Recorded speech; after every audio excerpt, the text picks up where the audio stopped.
안녕하세요. 8월 5일 오늘의 축구 소식을 브리핑하는 조던 HD입니다. 오늘 첫 번째 소식은 데뷔 경기에서 두 개의 도움을 올리며 맨 오브 더 매치에 뽑힌 이재성 선수가 화제가 되고 있습니다. 이재성 선수가 현재 언론에서도 되게 많은 화제를 불러오고 있어요.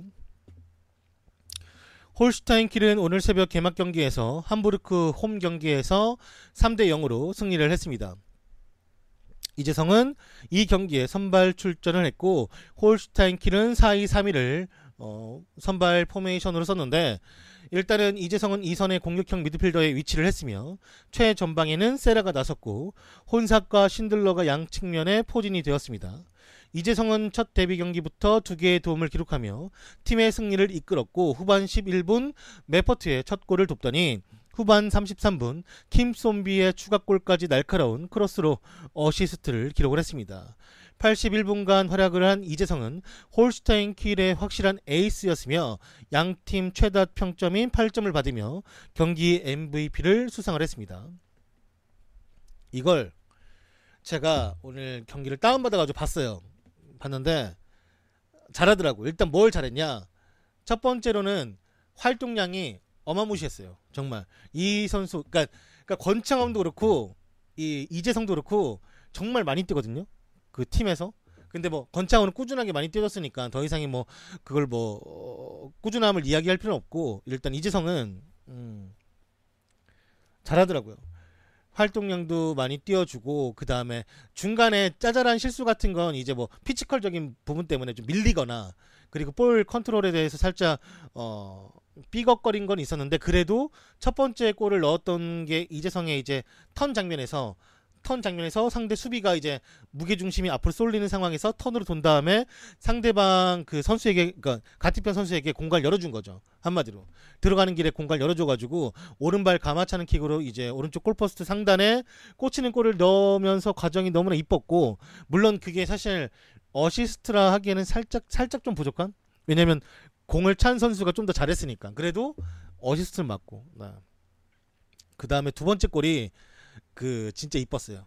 원투 패스 받고 들어가서 이재성이 조금 과하게 1대1로 이기고 있으니까 충분히 슈팅을 때릴 수 있는 각도긴 했는데, 사실 앞에 수비수가 한 명 있었고 골키퍼, 그 다음에 옆에 또 들어오는 수비수가 있었기 때문에 슈팅보다는 패스하는 게 더 좋겠다라고 했던 찰나에 정말 기가 막히는 패스를 줬죠. 뭐 크로스를 하기엔 좀 그렇고 정말 말 그대로 떠 먹여주는 패스. 정말 그 선수 앞에, 공을 차는 선수 앞에 아무것도 없어요. 그냥 발만 내밀으면 골이었는데 그 자체가 너무나 좀 이쁘게 잘 들어갔죠. 정말로 경기도 말 그대로 너무나 잘했고, 물론 초반에는 함부르크가 잘 유용을 펼치면서 미는 모습이 보였는데 골 결정력에서 다 오른쪽으로 빠지더라고요. 골 결정력이 다 좀 아쉽게도 오른쪽 살짝씩 빠지면서 이제 결국에는 먼저 선제골 넣었던 홀슈타인 킬한테 함부르크가 홈에서 무너졌죠. 너무 잘하더라고요. 정말 진짜 잘했어요. 그러니까 누가 봐도 정말 잘한다라는 느낌이 있었고, 뭐 어차피 하이라이트 많이들 보셨을 테니까 말씀을 드리면, 이재성이 그 왼쪽 라인에서 들어가려는 이제 하프라인 그 틈에서 한번 상대가 갑자기 자기한테 압박이 들어오니까 공을 살짝 왼발로 톡 하고 튀기는, 약간 들어 올리는 그런 식으로 패스를 내줬는데, 이게 뭐 카메라 때문인지 아니면 경기장 분위기 때문인지 그런 모습이 분명 K리그에서도 나왔을 것인데, 그렇게 보니까 좀 멋있더라고. 뭔가 뭐 많은 관중과 그리고 카메라도 막 위에서도 막 잡아주고 하니까 좋더라고요. 이재성 너무 잘했고 진짜 좋았어요. 물론 그렇게 말씀하시는 분들도 이해돼요. 뭐 아직 첫 번째 경기고, 그 다음에 뭐 꾸준하게 결국엔 꾸준함이 이재성한테는 제일 중요하다고 하는데, 사실 뭐 데뷔 경기에서 두 개의 도움을 올렸는데 뭐 좀 뽕 좀 들어갈 수 있지 뭐. 아니 그냥 시즌 중에 그냥 어떤 한 경기에서 그냥 두 개의 도움해도 기분 좋은데, 데뷔 경기에서 두 개의 도움은 좀 좋지 않을까요? 네. 너무 좋았는데 진짜. 왜 누가 싸웠어? 나 열심히 이거 방송하는데 누가 싸웁니까? 왜 싸워요? 왜? 권창훈 때문에? 싸울 게 없는데? 난 이재성 좋아했는데. 싸우지 마. 손잡아 빨리. 미안해 미안해. 몰라 요즘 사람들이 더워가지고 이 불쾌지수가 높아서 그런지 다들 싸우려고 오나봐요. 싸우고 싶은 마음은 내가 제일 크지. 수원이 졌는데.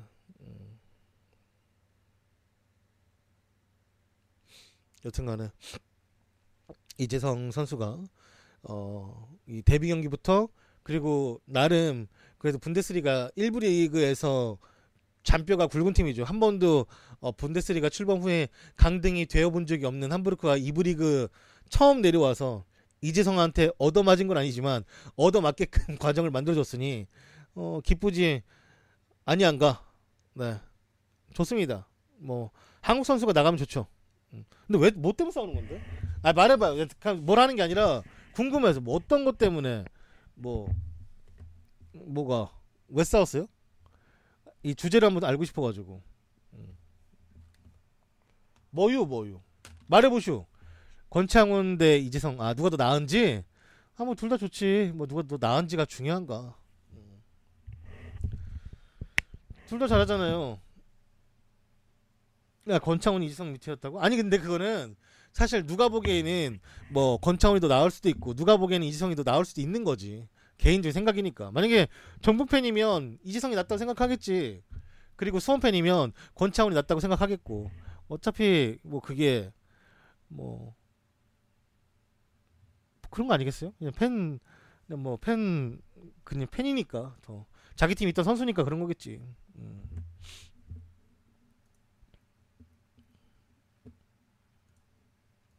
그래 선호도 차이고 그냥 스타일 차이겠죠.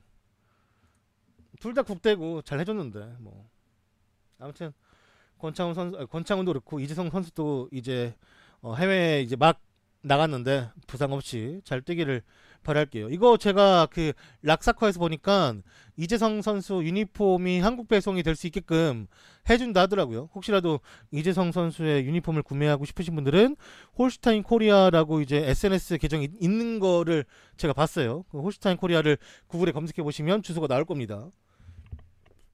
거기에서 나중에 구입을 하시면 될 것 같아요. 안 사요? 왜 안 사요? 이쁜데.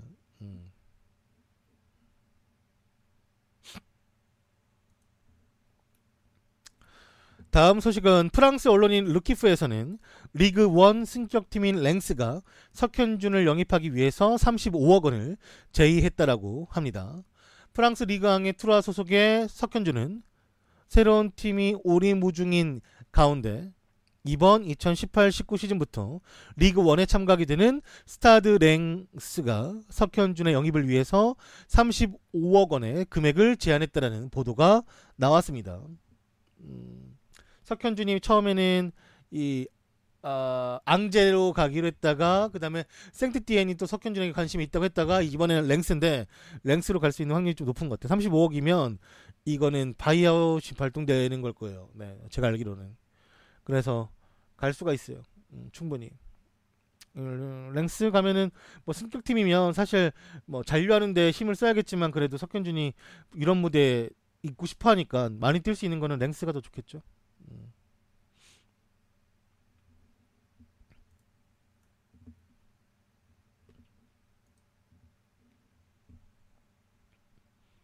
그치.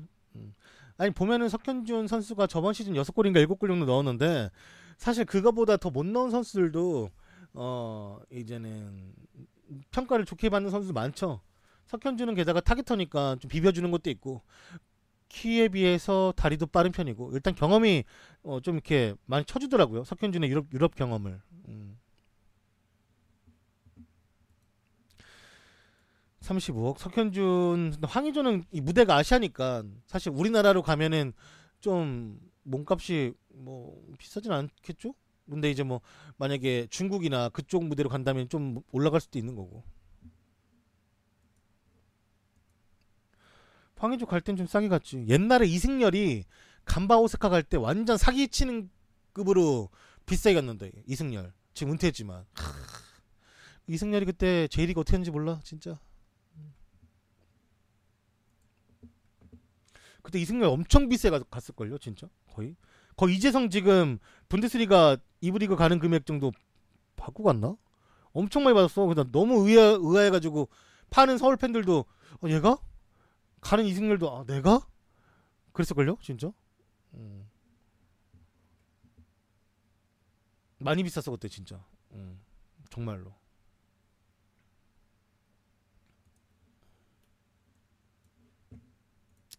제임스 모리스는 웨스트 브로미치 알비온과 새로운 계약을 체결했다고 합니다. 지난 시즌 종료 후 자유 계약이며 1년 기본 계약에다가 1년 연장 옵션을 가지고 있는 계약이라고 합니다. 아무래도 1년 연장 옵션은 출전 횟수에 따라서 더 연장이 되는 걸 거예요.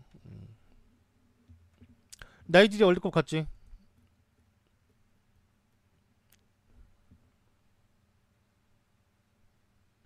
웨스트 브로미치 알비온 강등됐어요. 네. 강등됐어요. 이 유니폼 이쁘다 한다 이거. 되게 잘 나왔다. 아디다스 입었던 유니폼들은 다 푸마로 가네. 퓨마? 다 이쪽으로 가네. 왜 이렇게 많이 가지? 어우 야씨. 아스날의 알렉스 이워비는 재계약을 체결했으며 언론마다 5년이라고 하는 곳과 그 이상의 계약을 체결했다라고 하는 곳의 소식이 분분한 가운데 장기 계약을 맺은 듯 보인다고 합니다. 이워비도 결국에는 아스날과 재계약을 맺었다라고 해요. 아스날의 새로운 이 영입과 같은 이워비의 재계약을 축하드립니다. 축하드려요. 아스날 화이팅!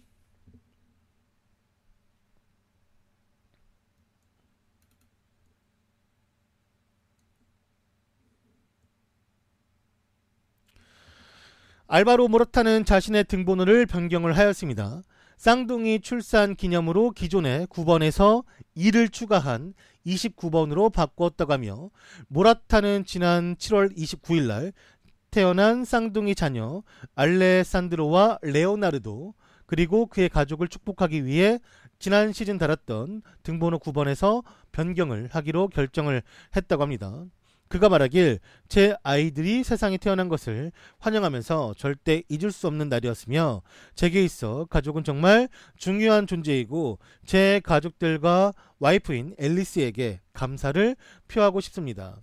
그게 바로 기존 번호였던 9번에서 새로운 숫자 1을 넣어 등번호를 바꾸게 된 계기라고 밝혔습니다. 옛날에 그 등번호 바꾼 것 중에 제가 몇몇 기억나는 게 뭐 호나우드 때문에 사무라노가 이제 뭐 그때 뭐였지? 9+1이었나? 그거랑 그 다음에 그 벤트너가 52번인가? 그 52번 단계 7번 달고 싶어서 52번이었나? 아무튼 50몇 번을 바꾼 게 있었는데 네, 좀 헷갈리네요. 아무튼 벤트너 번호 바꾼 거 그리고 8+1 그리고 기존에 그 벤트너가 자신의 번호 가지고 있던 사람들에게 사비를 털어가지고 등번호 바꿔준 것도 기억나고. 근데 벤트너 얘기를 왜 하냐면 벤트너가 어제 그 지 여자친구하고 그 강 같은데 그 덴마크 강 같은데 가가지고 빨개 벗고 그 수영하는 걸 올렸어요. 내가 그 뭐 보신 분 있죠? 그 뭐 어떤 사진 올렸냐면은 자기 여자친구의 그 브래지어를 그 소중이를 가리고 거의 뭐 나체로 이 찍은 사진을 그냥 유튜브를 한다. 그 자신의 SNS에다가 올렸더라고요. 좀 엉덩이 다 까고 막 그랬어요. 여자친구도 엉덩이 막 보여주고 너무 과감하더라고. 네, 아무튼 벤트너 계정 가면 볼 수 있어요. 네. 나 그건 난 뭐 벗고 뭐 들어가서 수영하는 거야 뭐 개인적인 뭐 안 올리면 그만이지만 올린 것도 좀 이해 안 되긴 해도 그건 그렇다 치는데 자기 여자친구 브래지어 가지고 속옷 가지고 그 소중한 데 가리고 사진 찍고 올리는 건 그건 좀 그냥 옛날부터 유벤투스 가가지고 야 그런 쓰레기도 유벤투스 가는 거 보면은 진짜 유벤투스도 사실 아무나 막 받아. 일단 받아보는 것 같아. 약간 급 안 된 애들은 받았다가 써서 안 좋으면 그냥 좀 딴 데 좀 비싸게 팔고 그런 애가 어떻게 유벤투스 갔냐 진짜 이해가 안 된다. 아무튼 좀 약간 정신 나간 애 같았어요. 진짜 일리 없어 님이 10개를 후원하였습니다. 조하수원 이겼나요? 우리 방 큰손만 아니었으면 욕 한번 나갔다. 진짜 거짓말하고. 진짜 러서님 쿠키열기 감사합니다. 고맙습니다. 네. 알고 물어보는 거잖아요. 승상님. 나 모를 줄 알아요? 네, 안녕하세요. 졌어. 비겼구나. 자꾸 졌다 그러냐? 비겼어. 비겼어. 안 하고 진 거 같아가지고. 네.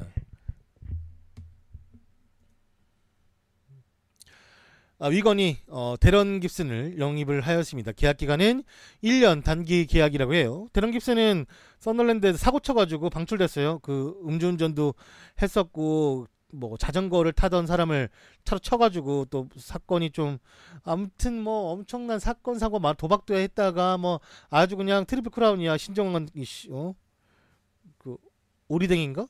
그 신정환이 그 다쳤던 게 오리댕인가 먼저 그게 막 사진 찍었던 거 봐. 뭐 오리댕인가 뭐였더라 그게? 오리댕? 고리댕? 댕기열. 댕기. 댕기열. 아무튼 마트에 가가지고 얘도 네. 1년 단기 계약이라고 하니까 그냥 말 그대로 오리댕이 왜 나왔지 근데? 아무튼 1년 단기 계약이라고 하니까요. 네. 이건 유니폼 많이 맛이 갔다. 옛날보다. 왜 이러냐 색깔이 너무 이상한데. 이건 지금 3부인가 2부인가 3부?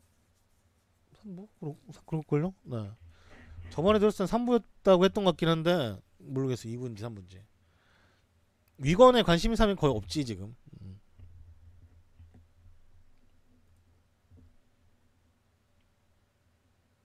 없어요 인터넷 중계. 근데 옥수수에서 보시면 돼요. 컷실은. 코니아스포르는 터키의 코니아스포르는 사물 레트와 계약 해지를 하였습니다. 상호 합의하에 계약 해지를 한 것이라고 하며 현지 언론에 따르면 어떠한 뭐 사건이 있어서 상호 해지를 한 건 아니고 이 에투가 받는 주급이 너무 높다 보니까 부담이 돼서 서로 잘 이야기를 끝난 채 상호 해지를 했다라고 합니다.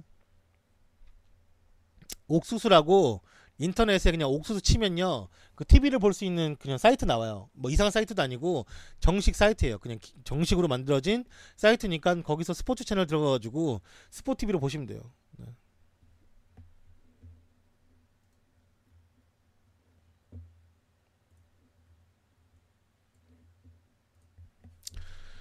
영국 BBC에서는 조하트가 번니 이적에 임박했으며 현재는 메디컬 테스트를 앞두고 있다 전하는 뉴스가 있었어요.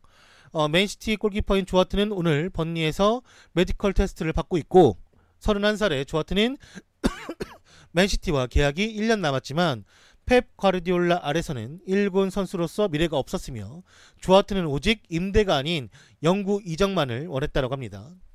토리노와 웨스트햄 임대 이후 이적을 위해서 연봉을 삭감할 의향도 있었다라고 하는 조하트는 월드컵에 갔던 닉 포프가 어깨 탈구 부상을 당하며 좀 장기적으로 팀을 빠져 있을 것 같고 톰 히튼 또한 종아리 부상으로 여전히 회복 중이기 때문에 유로파 리그까지 나가는 번니가 수준급의 골키퍼가 필요했고 그래서 조하트를 데려오는 것이라고 합니다. 아무래도 번니가 유로파 리그까지 나가면서 여러 가지 대회를 뛰어야 되고 골키퍼들이 둘 다 이제 주전으로 뛸 수 있는 둘 다 지금 복귀를 조금 늦출 수밖에 없는 상황이다 보니까 팀을 맡기기에 어린 친구는 너무나 이제 좀 부담감이 크고 조하트 같이 경험이 있는 선수를 데려오려고 했던 것 같아요. 아마 50억대 선으로 영입을 할 것 같다 하더라고요. 네.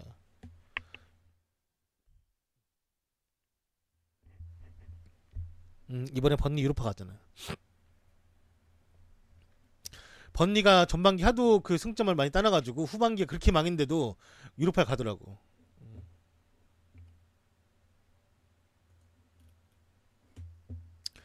레알 마드리드는 알베르토 셀라데스를 수석 코치로 임명을 하였습니다.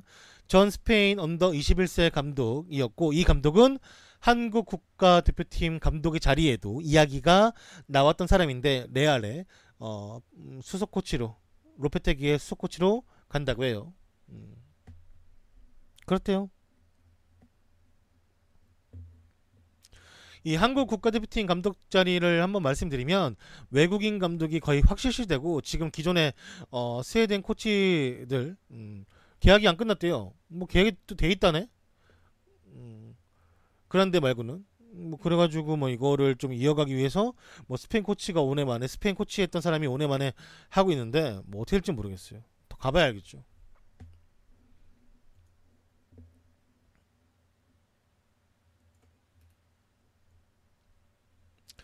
아스날 공식 홈페이지에서는 램지하고 콜라시나치 부상에 관련 컨펌을 하였습니다. 램지는 다음 주 중으로 훈련 복귀를 목표로 하고 있으며 문제는 콜라시나치인데 그는 왼쪽 무릎 부상으로 10주가량 팀에서 이탈할 것으로 보고 있다고 합니다. 콜라시나치가 이제 며칠 전에 왼쪽 무릎 부상을 당했고 그게 한 10주 정도라고 하니까 일단은 2달 반, 길게는 3달 정도까지 볼 수가 있는 거죠. 네.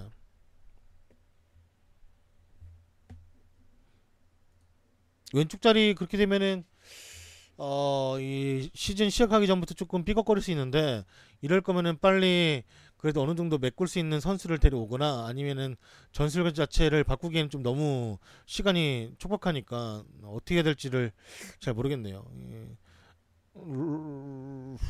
에메리가 시즌이 시작하기도 전에 조금 약간 난간에 봉착했어요.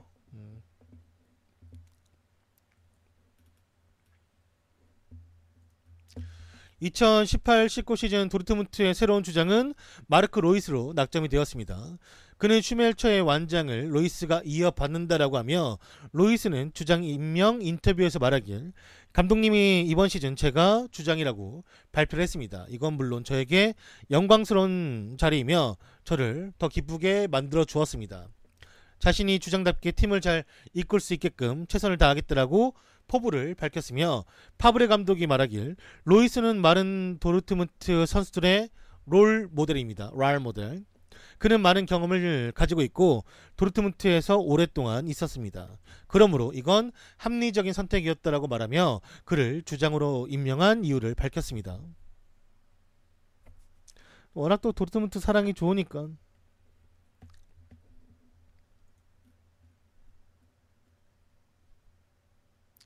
로이스 보고 원래 뭐라 그랬지? 개간노. 그렇지, 개간노. 발음이 어려워. 개간노. 근데 요즘은 개간노란 말은 안 나오는 것 같나?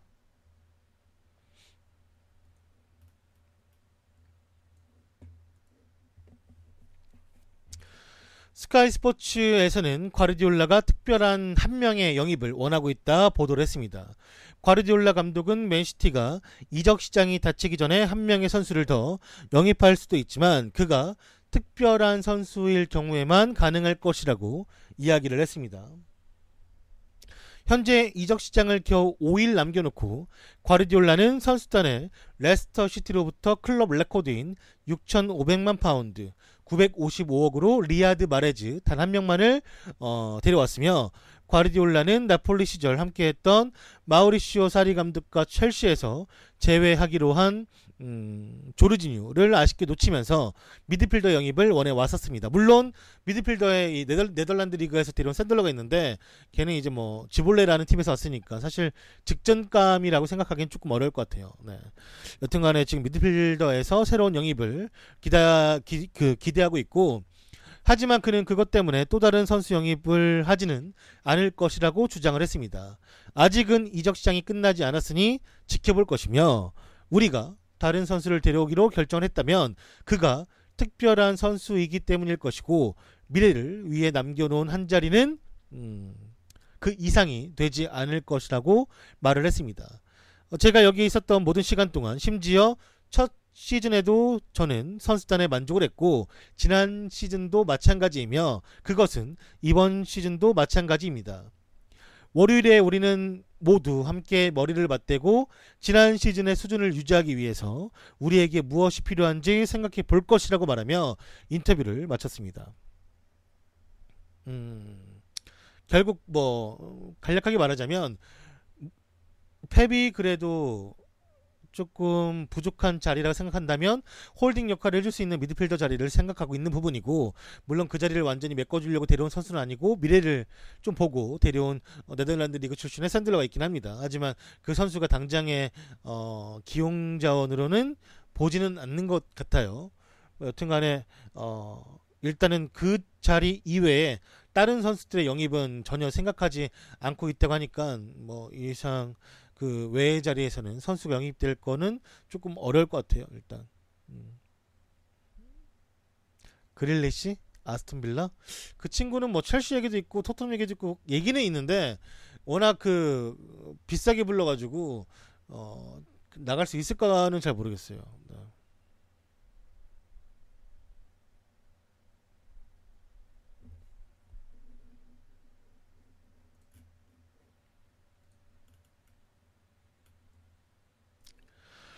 바르셀로나의 알레시 비달이 세비야 이적을 승인을 했다고 합니다. 바르셀로나에서 그간 윙어와 윙백을 같이 소화했던 알레시 비달은 바르셀로나의 미국 트레이닝 캠프를 떠나 세비야로 이적을 결정했다고 하며, 이 윙어 및 풀백은 900만 유로 135억 원의 이적료로 3년 만에 자신의 친정팀으로 돌아갈 것이라고 예상되고 있으며, 그는 텍사스에서 열린 ICC 컵에서 로마에게 4대2로 패한 경기 지만 캄프누에서 주전 선수가 되지 못하고 있고 3년 동안 그는 51경기만을 출전했습니다. 그리고 바르셀로나는 그가 바르셀로나에서의 마지막 시간을 맞이했음을 확인해 주었고, 알레시 비달은 오늘 클럽에 자신의 미래를 정리하기 위해서 캠프를 이탈해도 되는 허가를 얻어 바르셀로나로 돌아가는 중이라고 클럽의 공식 트위터가 밝혔습니다. 그쵸, 원래 세비야 선수였죠. 세비야 선수였고 세비야로 가는 거고. 네.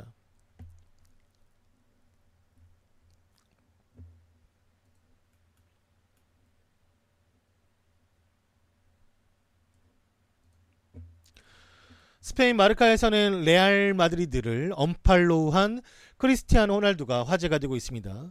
유벤투스는 이번 여름 레알 마드리드에서 9년간 뛰었던 크리스티아노 호날두를 영입을 했으며, 호날두는 레알 마드리드를 언팔로우하고 토리노의 새 동료들을 팔로우하면서 그것에 대한 뉴스들이 속속들이 보도가 되고 있습니다.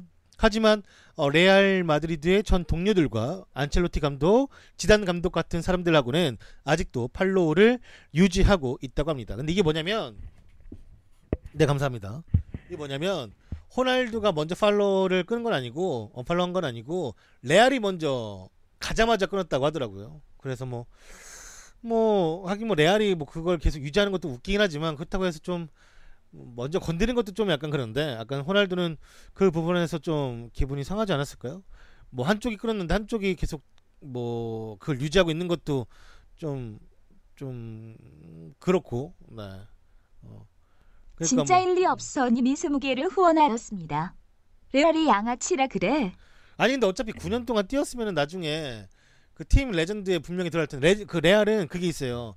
팀 레전드 명목이 있어가지고 거기 가면 슈틸리케도 레전드 있어요. 네, 옛날에 누가 나한테 조던님 슈틸리케 레알이 레전드인데 너무 좋은 감독 같아요. 그래가지고 그게 좋은 감독이 무슨 상관이지 했죠. 네.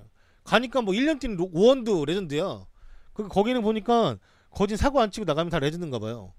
오원도 레전드로 돼 있다니까. 그래서 오원이 레전드야 했지. 거의 다 레전드예요 거기는. 여튼간에 그 보는 데가 있어요. 레알 그 홈페이지가 있나 봐요. 내가 봤던 게 있는데, 여튼간에 거기도 분명 올라갈 텐데 이렇게 좀 우드게이트는 모르겠네. 검색 안 해봐가지고.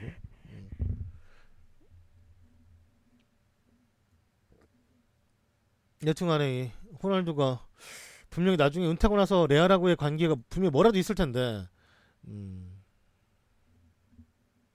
약간은 조금 이것 때문에 불편할 정도는 아니고, 사실 다른 팀에 있는 선수를 계속 거기에 팔로우 해놓은 것도 웃기긴 한데, 뭔가 좀 대화가 없이 나가는 장면이 좀 약간은 좀 서운하게 나간 면이 없지 않아 있으니까, 그렇다 보니까 아무래도 좀 까끌하지 않나 라고만 생각하는 것 같아요. 해외에서도 딱히 이거 가지고 문제 삼는 건 아니고.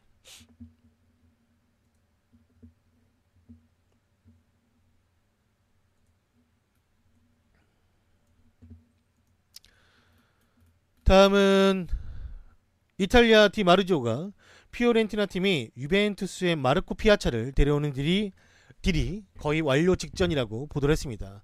피아차는 임대 플러스 완전 이적 옵션으로 피오렌티나 유니폼을 입을 것이며 지난 시즌 샬케 공사에서 임대로 보냈던 유벤투스의 크로아티아 국적의 이 선수는 새로운 피오렌티나 선수가 될 것입니다.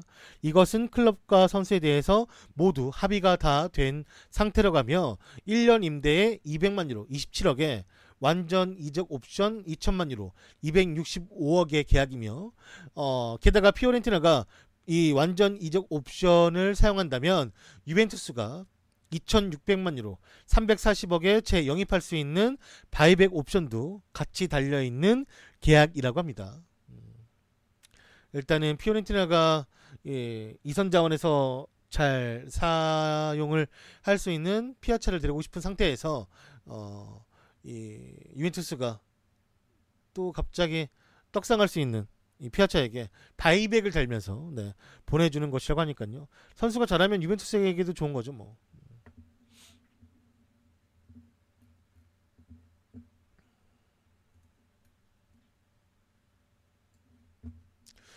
첼시의 쿠르투아가 레알 마드리드로 가지 못한 이유 4가지를 분석한 뉴스가 있어서 가져와 봤습니다. 일단 쿠르투아는 첼시를 지금 당장 떠나서 레알로 가고 싶어하는 것은 명백한 사실이며 첼시는 월드컵에서 골든글러브를 수상한 쿠르투아의 이적료를 리버풀로 이적한 알리송의 이적료와 비슷한 수준으로 책정한 것이 문제가 되었다고 합니다.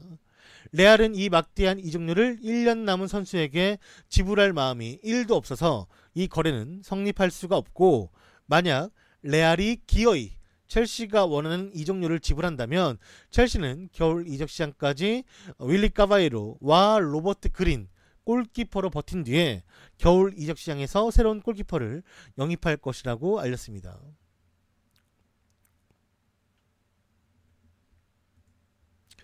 그냥 쿠르투아급의 선수를 데려오는 게 쉽지가 않으니까 얘를 어차피 1년 남은 상태에서 그냥 가만히 있는 것보다 그냥 냅두고 다음에 공짜로 데리고 싶은가 봐요. 네.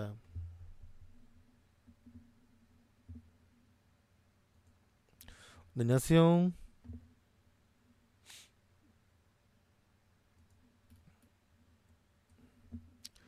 포르투나 디셀도르프는 우사미 다카시에게 임대 영입에 성공을 했다고 합니다.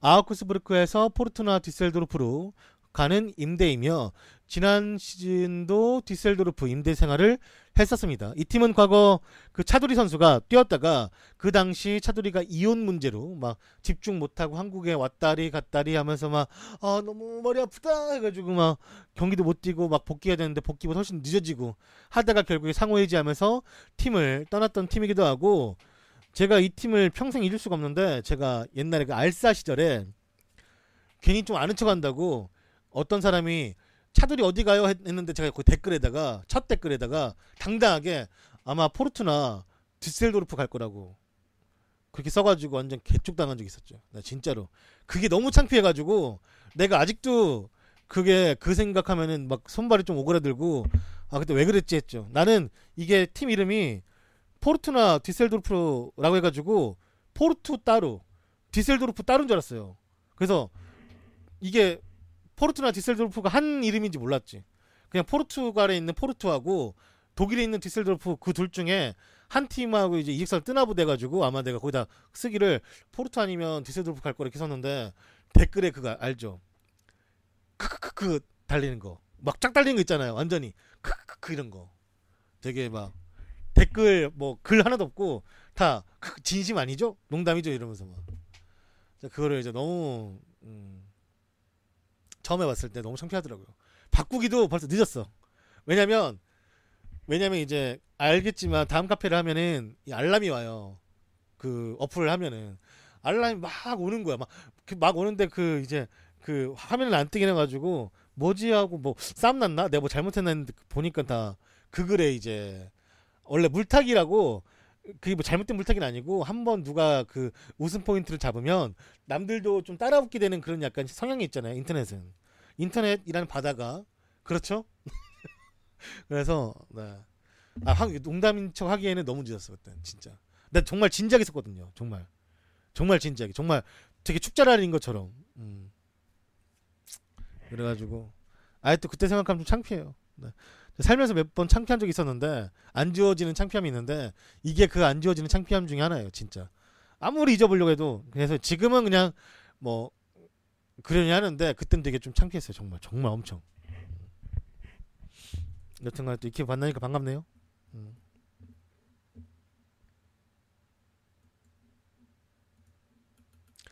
지금 2부 리그. 진짜 리 없어 님이 10개를 후원하였습니다. 정보의 바다 인터넷에 오신 걸 환영합니다. 웰컴 정보의 바다. 네. 국회에게 감사합니다. 스페인 문도의 페르난도 폴로가 보도하길 휴가를 조기 반납하고 훈련에 참가한 덴벨레를 주목을 했습니다. 오늘 바르셀로나 훈련장에서의 훈련 중 놀라운 일이 벌어졌는데 우스만 덴벨레가 자신의 휴가를 반납하고 1군 팀 훈련에 참가를 했습니다.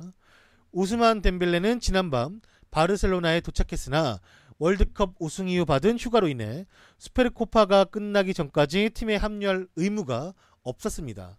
하지만 덴벨레는 자신의 헌신을 보여주길 원했고 오늘 팀에 합류해서 훈련에 참가했으며 말콤의 영입이 그의 결정에 영향을 끼쳤으리라는 건 분명한 사실로 모두가 알고 있는 부분일 것입니다. 뭐 그렇다 보니까 본인 스스로가 나도 열심히 하고 있어요 라는 걸 좀 보여주고 싶었겠죠. 감독 눈에는 좀 그게 이뻐 보이지.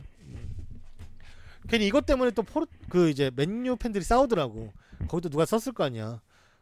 포그바 이렇게. 근데 포그바는 좀 다르게 생각을 해줘야 되는 게 포그바는 경기를 많이 뛰었으니까 얘는 뭐 거의 안 나왔잖아요. 뭐 거의 안 나왔으니까. 물론 훈련은 똑같이 받았겠지만 경기를 뛰는 선수랑 안 뛰는 선수랑은 좀 다르지. 본인이 이제 뭐 임대 해설도 막 뜨고 하다 보니까 이제 그거에 대해서 좀 뭐 감독 눈에 더 들고 싶은 마음도 있을 테고 빨리빨리 어떻게 흘러가고 있는지가 궁금해서 더 빨리 온 걸 수도 있고 뭐 잘 모르겠지만 여튼간에 조기 복귀한 것은 팬들이 보기에는 고마운 부분이죠. 네.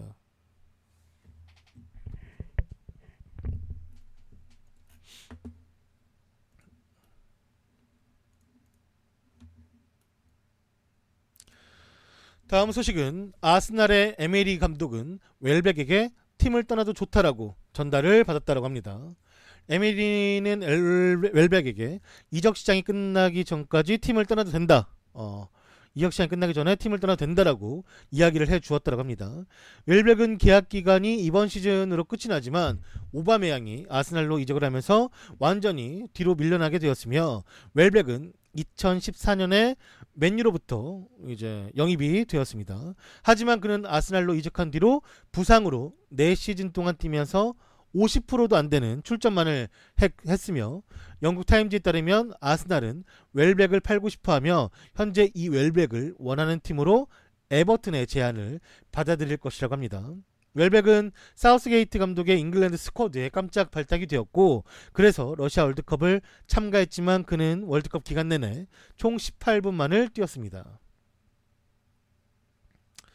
웰백을 탑으로 안 봐도 되죠. 사실 뭐 탑으로 뛸 수 있는 선수는 오바메양도 있고 라카제트도 있고 하다 보니 딱히 뭐 웰백까지 데리고 있을 만한 필요가 없을 것 같고 왼쪽에도 뭐 이선 자원에서 뛸 수 있는 것도 뭐 선수가 많으니까 굳이 뭐 얘한테 목매달면서까지 해줄 필요도 없고 얘를 뭐 시간을 더 준다 해서 얘가 막 실력이 늘 깜냥도 아니고 네. 그렇다 보니까 네. 가야죠. 이럴 땐 떠나야지.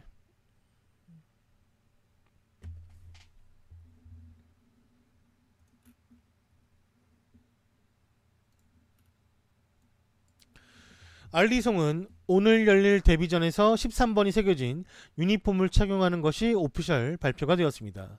알리송은 오늘 더블린에서 열릴 나폴리와의 친선 경기에서 13번이 새겨진 유니폼을 착용하고 경기에 나서게 될 것이라고 합니다. 알리송은 지난달 리버풀로 입단한 뒤에 리버풀에서 첫 번째 경기를 뛰는 것이며 리버풀은 적절한 시기에 알리송이 달게 될 번호를 발표할 것이라고 알렸습니다. 한편 알리송은 기존 카리우스의 1번을 빼앗고 싶지 않다고 말하면서 13번을 달겠다라고 말을 하였지만 그것이 시즌에서도 계속해서 달게 될 번호인지는 좀 기다려봐야 할 것 같습니다. 알리송이 이제 계속 국대에도 로마에서도 1번 쓰다가 그 리버풀 왔을 때는 사실 카리우스가 달고 있는 번호니까 굳이 빼앗기보다는 남는 번호인 그냥 13번을 달겠다라고 하는 거예요. 네.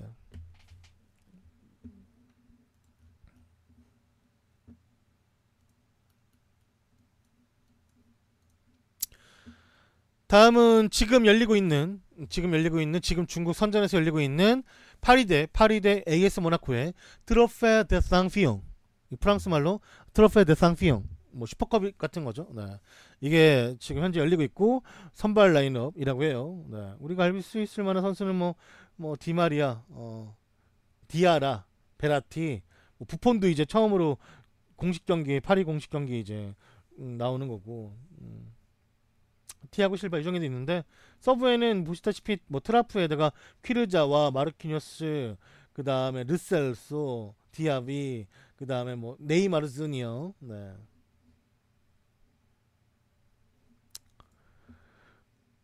궁금하신 분들은 이거 중국 그 중계 같은 거 찾아보시면 있을 거예요. 네. 락사 같은 데 올라오더라고요.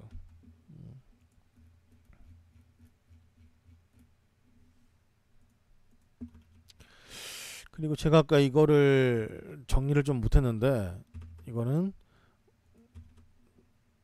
제가 그냥 뉴스 나온 대로만 알려드릴게요.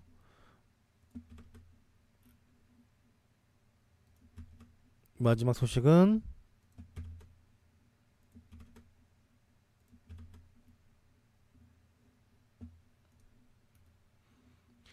이강인 선수가 영국 리버풀에서 자신의 옛 동료와 만남의 시간을 가졌다라고 합니다. 누구냐면 이강인하고 이 나빌 투아이지, 이 옛날 발렌시아에서는 되게 친하게 지냈던 동료인데 현재 나빌은 맨시티에서 뛰고 있나봐요. 그래서 이제 영국에 온 김에 서로 만날 수 있겠냐 했는데 나빌이 그러면 자신이 이 리버풀까지 가겠다 해가지고 이강인은 모르니까 그래서 직접 이 호텔까지 와서 만나서 뭐 밥도 먹고 이야기도 하고 오랜만에 했다고 해요. 뭐 내용은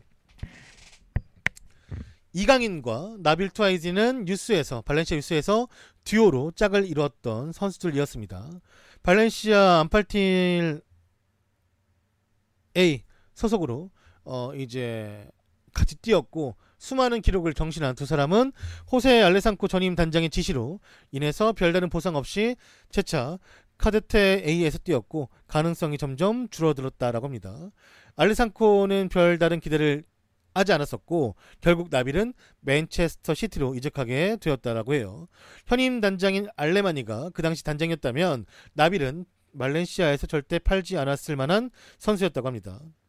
이강인과 나빌 투아이지는 챔피언스 리그에서 다시 재회하기를 바라고 있으며 각자 소속팀인 한 명 이강인은 발렌시아 그리고 나빌은 맨시티에서의 만남을 기대하고 있으며 각자 서로의 핸드폰으로 꾸준하게 연락을 유지하고 있던 사람은 발렌시아가 리버풀에 머무르면서 이제 에버튼하고 친선 경기를 위해서 리버풀에 머무르면서 나빌이 팀을 떠난 지 1년 반 만에 이 둘은 만났다라고 합니다. 나빌과 이 에이전트인 하이베르 가리도가 맨체스터에서 리버풀로 이 선수를 데려다 주었고 나빌 투아이즈는 자신의 절친인 이강인과 이날 아주 즐거운 시간을 보냈다라고 해요. 이강인을 비롯해서 나빌은 같이 자란 친구들인 페란 토레스와 크리스티안 같은 선수들과 만나서 함께 시간을 또 보냈다라고 합니다. 둘이 같이 갔던 길은 달라졌지만 이들의 행보는 너무나도 비슷하며 맨시티에서 나빌은 이미 17세 나이에 성인 무대를 뛰고 있고 미국에서 차려진 펩의 맨시티 투어에도 이 나빌이 포함이 되면서 도르트문트 경기에서 경기를 치르기도 했었습니다. 현재 이 같은 대비는 이강인도 비슷한 길을 걷고 있는 중이며 이강인과 나빌 투아이즈는 친한 두 사람의 재해를 목격한 이 본지에 대해서 이 뉴스에서 따로 이제 또 뉴스를 쓸 거라고 해요. 네. 이강인 되게 장난기 많더라고요. 그 국대 그 인사이드 캠 같은 거 그런 캠이 이 어린 친구들한테도 가는데 이강인 그 선배들이 이강인이 귀여워서인지 몰라도 아무래도 엄청나게 좀 괴롭히는 것 같더라고요. 이게 장난으로 뭐 선수 뭐 예를 들어 사진 찍으려고 막 모여 있는데 선수들이 막 엉덩이를 이강인 얼굴 막 가리고 막 그런 거 있잖아요. 막 방귀 끼고 남자들 뭐 많이 하는 거 그냥 모이면 그런 거 하니까 이강인이 막 선배인데도 아씨 뭐야 막 이렇게 하면서 막 승질내는 거 있더라고 영상 같은 거. 귀엽더라고. 사이가 좋으니까 그런 것도 하는 거지. 그 사이가 막 좀 이렇게 좀 대면대면하면 하겠어요. 근데 이제 선배들이 이강인 놀리는 게 재밌는지 그때 막내였으니까 와가지고 막 방귀 끼고 막 뭐 하고 가고 하니까 이강인이 막 하지 말라고 막 이런 거 하던데. 귀엽더라고. 애기들 같아 진짜. 일단 그 나이 때 애기들 가면은 막 이것저것 장난치고 하는 거 있잖아요. 보니까 막내만 짜증내고 나머지 다 웃는 그런 분위기. 다행히도 그런 거 보니까 좋아 보이는 것 같고 그 스페인어를 워낙 잘하더라고. 그 이번에 그 레스터시티 경기 끝나고 나서 그리고 이제 처음에 그 데뷔하고 나서 인터뷰하는 그런 영상들 보면요, 그 거의 뭐 언어는 완전히 뭐 9년 살았죠. 네, 그러니까 거의 뭐 거의가 아니지. 그냥 뭐 스페인 사람이에요. 거기는 이제 뭐 그 스페인어도 쓰지만 그 지역 언어도 쓴다고 하잖아요. 뭐 그런 것도 막 써가면서 한다 하더라고요. 전 잘 모르겠지만 그래서 뭐 쓰는 것도 되게 현지인처럼 쓰고. 근데 막 손흥민은 그 지금 잉글랜드 와서는 잘 조금 안 하는데 독일 있을 때는 독일 특유의 그 있잖아요. 막 이거 하는 거 알죠? 그냥 말할 때 막 할 말 없고 막 한숨씩 막 푸푸 하는 거 있잖아요. 그거 구자철도 엄청 많이 하거든요. 근데 그때는 많이 했는데 손흥민이 잉글랜드에 오니까 좀 그건 안 하더라고. 근데 구자철은 지금도 엄청 많이 해. 근데 다들 언어적인 부분에서는 통역 같은 건 이제 안 하니까, 안 쓰니까.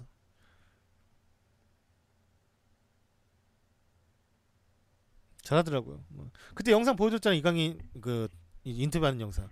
그 스페인에서도 사실 이강인은 항상 가장 높은 그룹에 있는 이제 그래도 그런 게 있잖아요. 이 B팀까지만 뛸 수 있는 선수냐 아니면은 이 선수가 이 팀의 유망주지만 에이스가 나중에 될 가능성이 있냐.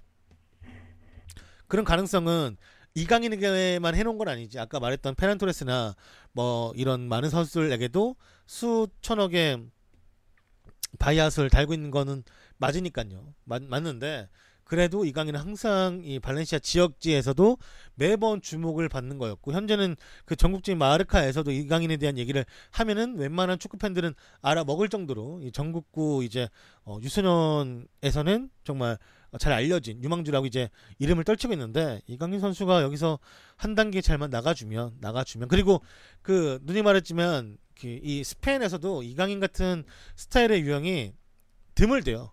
이제 우리가 보기에는 뭐 스페인 선수들은 좀 뭐랄까 다 템포가 좀 빠르고 패스 타임이 좋고 막 밝기 좋고 이렇게 생각하겠지만 다 그런 건 아니지. 절대. 결국에는 그렇게 뛸 수 있는 선수들은 좋은 팀으로 가는 건데, 이 선수가 가지고 있던 게 옛날부터 너무 많다 보니까, 특히나 이강인은 뭐랄까 좀 프리킥도 잘 차고 시야도 좋고, 그리고 이제 특히나 이제 어린 친구들이 1군 같은 데 데뷔하면 제일 안 하려고 하는 게 공격적인 패스, 그러니까 창의적인 패스를 안 하고 내가 이렇게 안정적인 사람이다, 내 패스 성공률을 높이기 위해서 조금 더 안전한 패스를 하게 하는데, 막상 감독들이나 코치들은 그거 말고 상대팀을 조금 뭐랄까 철렁거릴 수 있는 그런 공격적인 패스, 창의적인 패스를 더 원하는 거잖아요. 근데 그런 걸 이제 이강인이 잘 시도를 하고 이제 골에도 좀 관여를 하고 싶어 하면서 슈팅도 많이 날리는 스타일이기 때문에 그런 부분을 되게 높이 사더라고요. 어린 선수가 눈치 안 보고 자기 축구를 할 수 있는 게 제일 중요한 거니까. 왜냐면 자기 축구를 할 수 있는 선수가 1군 무대에서 뛰어야지 능력을 발휘할 수 있는 거지, 자기 축구를 못하고 팀의 축구에 맞추는 선수는 사실 별로 필요가 없다는 거죠. 우리가 왜 어린 선수한테 바라는 게 그거잖아요. 어린 선수가 막 뭐 정말 뛰어난 선수들은 경험 있게, 그리고 막 이 선수가 정말 뭐 1년 차야, 이 선수 이렇게 어린 나이인데 이렇게 경험 있는 플레이를 할 수 있나, 이렇게 하는 거지만, 그거보다는 어린 친구들한테는 좀 더 이게 과감함이나 그 기존 선수들에서 나올 수 없는 창의성을 좀 더 원하잖아요. 근데 그런 거를 잘 해주고 있다 보니까, 다만 이제 항상 걸리는 거는 논이유. 그러니까 아시아 사람이다 보니까 논이유가 걸리는데, 거기에 이강인을 넣고 논이유를 쓸 정도의 1군을 쓸 마음이 있는 것이냐, 아니면은 뭐 다른 선수의 3명을 노니어로 넣고 이강인을 뭐 어떻게 쓸지는 잘 봐야겠죠. 나중에 한 명이 나가면 뭐 그때 쓸 수도 있는 거고, 그거는 이제 좀 어려운 거니까 그거는 좀 봐야겠죠. 그래서 노니어 자리가 항상 문제가 될 수밖에 없는 상황이죠. 그렇기 때문에 귀화를 시키면 스페인 입장에서는 얘가 국대를 가든 안 가든 어차피 군대도 안 가고 노니어도 안 걸리고 얼마나 좋겠어요. 사실 생각해보면. 왜냐면 노니어 귀화를 할 수 있는 모든 자격이 다 되는데, 거주며 뭐 부모님 살고 있는 뭐 그런 거 모든 게 다 되고 있는데, 그러니까 스페인 애들은 사실 스페인 애들이 원하는 것보다는 발렌시아가 원하는 게 더 맞다고 봐야겠죠. 쓸 수 있는 그 짜임새가 워낙에 많고, 만약에 발렌시아가 이강인이 노뉴에서 빠진다면 팔 때도 훨씬 더 금액이 많이 올라갈 테고, 뭐든지 뭐로 봐도 이득인데, 그러니까 뭐 어떻게든 좀 원하는 것 같긴 한데, 그거는 뭐 이강인 측에서 이제 선택을 해야 되는 것이니까 뭐 우리는 그냥 잠자코 봐줘야겠죠. 기다리고. 그걸 뭐 우리가 막 옛날 막 댓글에 쓰는 것처럼 가라 마라 하는 건 아예 의미가 없는 것 같아요. 네.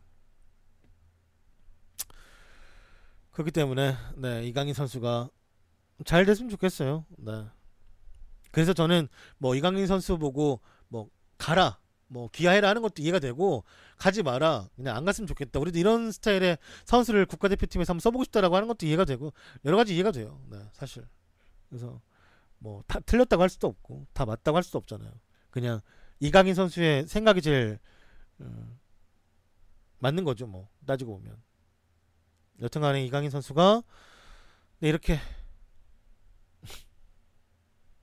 잘 컸네요. 네.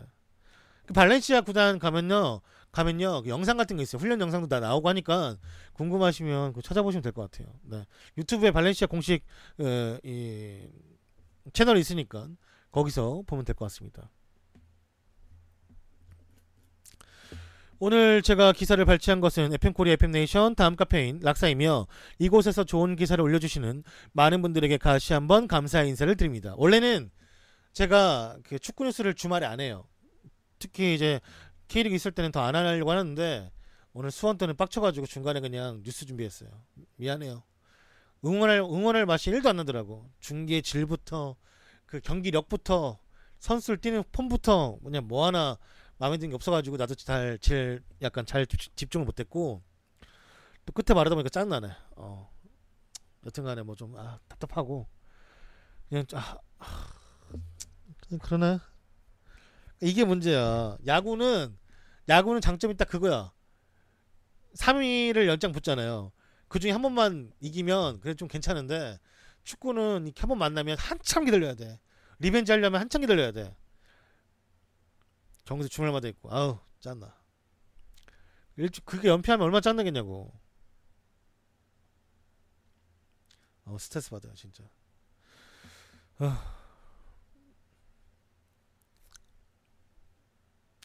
프리미어리그 저기 뭐야 그 개막하니까요. 그쵸. 네.